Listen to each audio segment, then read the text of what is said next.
अस्सलाम वालेकुम दोस्तों, अॼु तव्हां सां वॾी अपडेट्स नए ड्रामनि जे हवाले सां शेयर कंदा हलूं।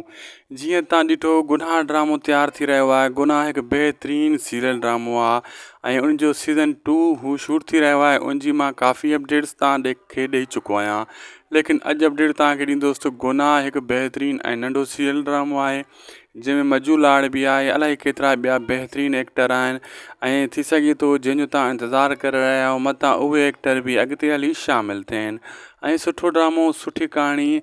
ऐं गुनाह 1 सीज़न तव्हां ॾिठो हूंदो, थी सघे थो न ॾिठो आहे त हाणे यूट्यूब ते वञी सर्च करे सघो था, उन खे ॾिसो।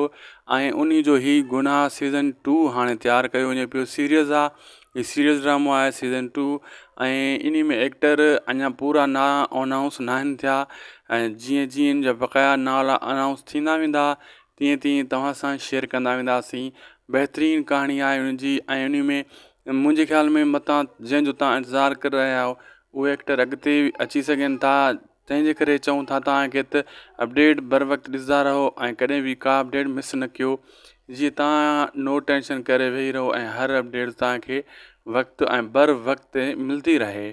ऐं मुंहिंजी इहा कोशिशि आहे जेका बक़ाया ॿिया नवां ड्रामा अचण वारा आहिनि उन्हनि जी सभिनी जी अपडेट्स बर वक़्तु तव्हांखे ॾींदो वञा। हर जेका बि अपडेट आयल हुजे मिस न थिए ऐं तव्हां ताईं पहुची वञे।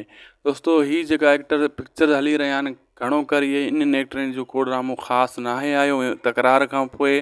अॻिते हली जेका ड्रामा अचण वारा आहिनि मथां उन्हनि में हीअ ज़ाहिर थियनि या नए ड्रामे में मां रिसर्च कयां पियो कहिड़े में बि इन्हनि जी एंट्री हूंदी, उहा तव्हां सां इन चैनल ते शेयर कंदुसि, उदासी टीवी ते। सभ खां पहिरियां शेयर कंदुसि, लाइक कंदा, सब्सक्राइब शेयर ज़रूरु कंदा।